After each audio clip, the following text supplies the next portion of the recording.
When I was a small child, my mother had an uncle that worked in the Vatican Secretary of State's office as a civilian, and on occasions when he would come home to visit the family, he would sit for hours and talk about the international intrigue going on behind the scenes of world government and religion, and it was fascinating to me, and I grew up with this. I have a senator and a congressman in my family from long ago. I have federal judges in my family, so I grew up in the atmosphere of politics behind the scenes, listening to very wise men in politics and religion talking about conspiracies and international intrigue. And so I was very interested in this subject in my teens, and then of course when I first heard your albums that you produced on the Illuminati, all the pieces began to fit together better for me, because I understood there was world conspiracy. Something that the old man said many years ago. He said that conspiracies are able to deal with just about anything. They can buy you off, they can shoot you, they can deal with you in just about any way they want. Well, they own the money system. Right, but the one thing he said they cannot deal with is exposure. No conspiracy can deal with exposure. Once the truth is out and the people understand, then they have problems. And I am saying that the power of any government is in people. And a classic example of that, how would you like to go to a summit with the King of America and the King of China, and you being the King of Fredonia with 500 subjects? You might as well stay home, because the power of a king is in how many people are in his kingdom. So the point I'm making here is that there is a tremendous power in the hands of the people of America if they would just wake up, because they are the power of this country. The people decide what will happen, and the people have allowed these things to happen and allowed them to continue to go their way and be entertained, and that is the problem we're facing, not only with the religious and political leaders that are part of this, but the real problem is the people have allowed it to happen. Well, in the land of the blind, the one eye is king. Terry Cook, you came on strong and heavy just a few years ago, and you become the expert on this new computer chip that's supposed to go in the back of the hand. It all relates to this Council on Foreign Relations group, the Bilderbergers, the Club of Rome, this oligarchy who's trying to bring it all about. That's right, Anthony. Let's make a very complex issue as simple as possible for the people's benefit. The New World Order really consists of three aspects. There is a New World political system that everyone today is calling the New World Order. As well as that, there is an economic plan for the New World Order, and that is called the New World Economic Order. In addition to those two items, there's a third plan for religion. You see, the planners of the world know that men need a religion of some kind, even if it's a false one. So they have a plan to give us a new age world global occultic religion. So really there's three aspects to this New World Order.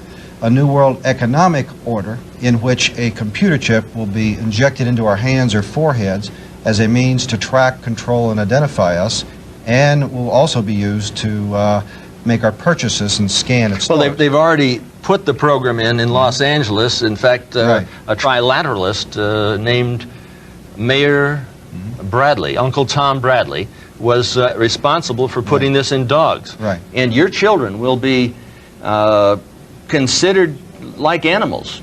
And But, you know, before we get into that, which is later down the road, I think we should clearly explain to people what the Illuminati is. You know, for those of us who are acquainted with this term, we don't have to explain it to ourselves, but for the average person out there, they've never heard this term. Jordan, explain to people what Illuminati means.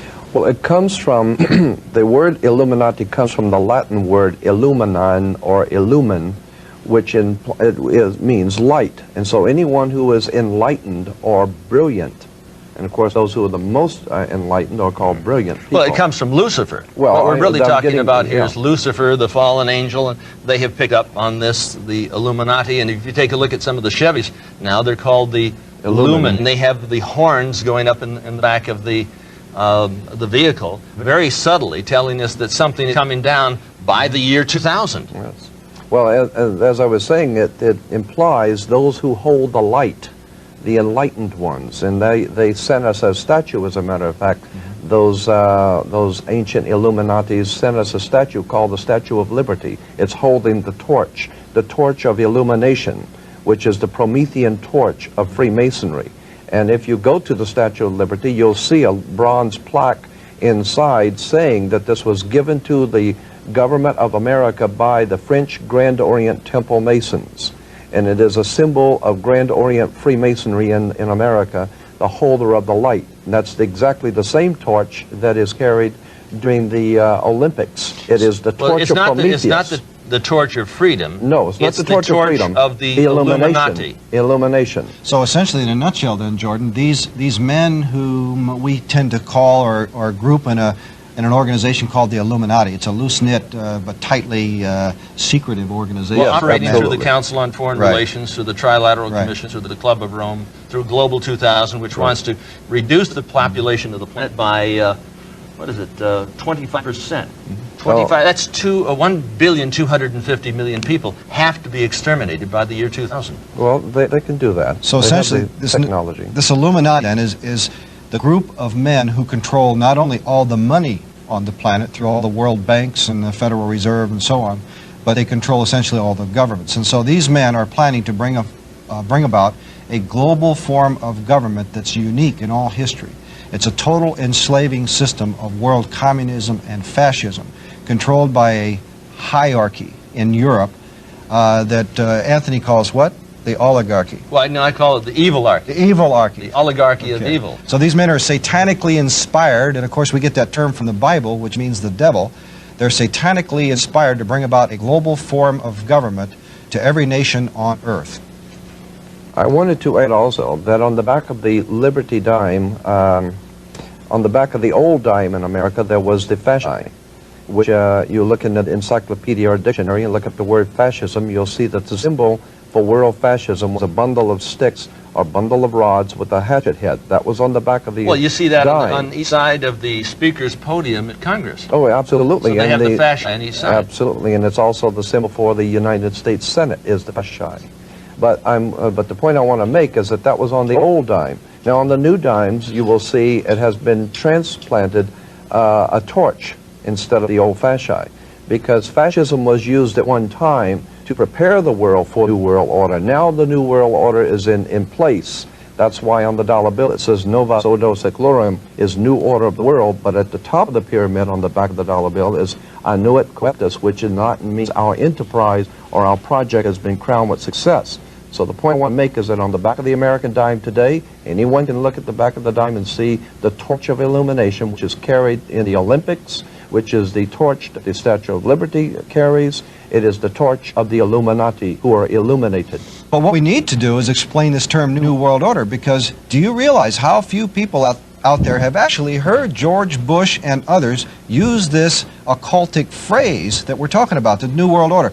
George Bush said it well over 200 times, and if you ask the average person on the street if they even heard it once, they'll answer no. When Hitler talked about a 1,000-year Reich, and Bush talks about 1,000 points of light, there's more than just a small similarity. They are one and the same. We're talking about a Fourth Reich of the rich, and that's what we're talking about with the New World Order. They want it all.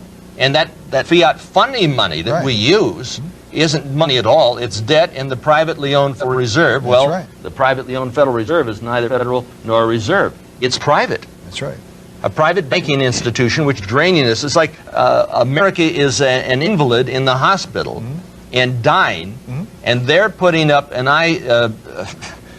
IV bleed to bleed us of the remaining blood that we have to bring us down to the very bottom. That's absolutely correct, Anthony. And since you brought up the Federal Reserve, let's look at the back of our dollar bill and analyze the symbol of the Illuminati. That's what this is, folks. It's also a Masonic symbol, but it's the symbol of the Illuminati, which controls, as Anthony said, all your money through the Federal Reserve, all the U.S. government money, and through other world banks, all the world's money. But this is their symbol, and this is basically the all-seeing eye of Lucifer, Satan, the devil.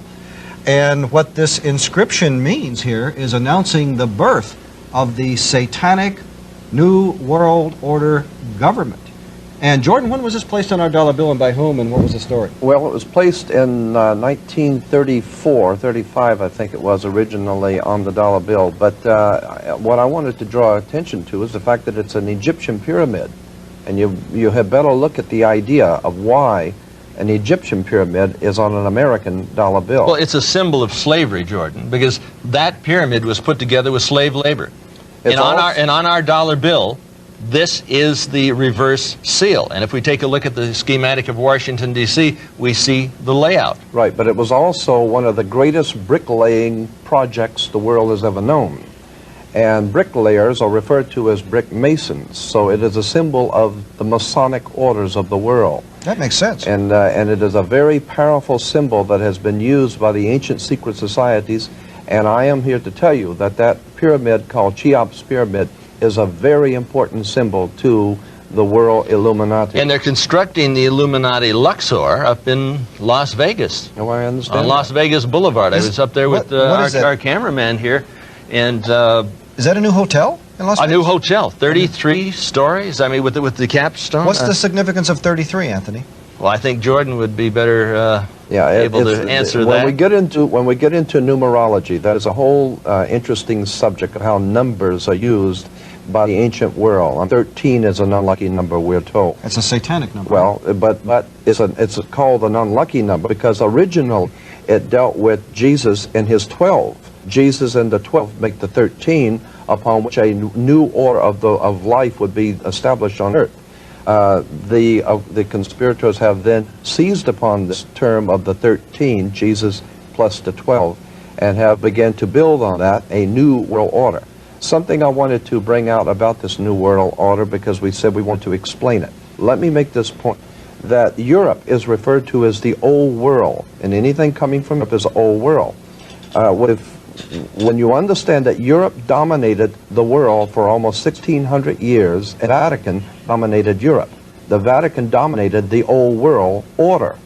Those banking families that were Roman Catholic banking families of Europe were the powers of the world. They dominated the world.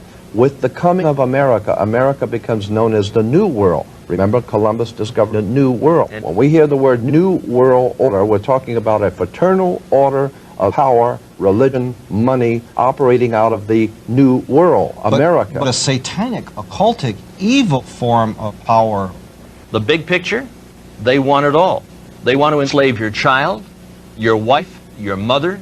There isn't anything that you ever had. There isn't anything that you own. There isn't any right that you possess that they're not planning on taking away. They want it all. You've got a choice. You can join in this fight, or you can die as a slave. When George Bush used this term, he used several other terms that went along with this term, New World Order. He also said 1,000 points of light. He used another term, New Age. Another term, peace and safety. Jordan, who else in history has used this terminology? Well, of course, all of the despots of history have used similar terminology, and it's always been the same concept of a total world domination. Go back to Nebuchadnezzar in Babylon, talking about how he had gathered all the peoples under him and how impressed he was with himself.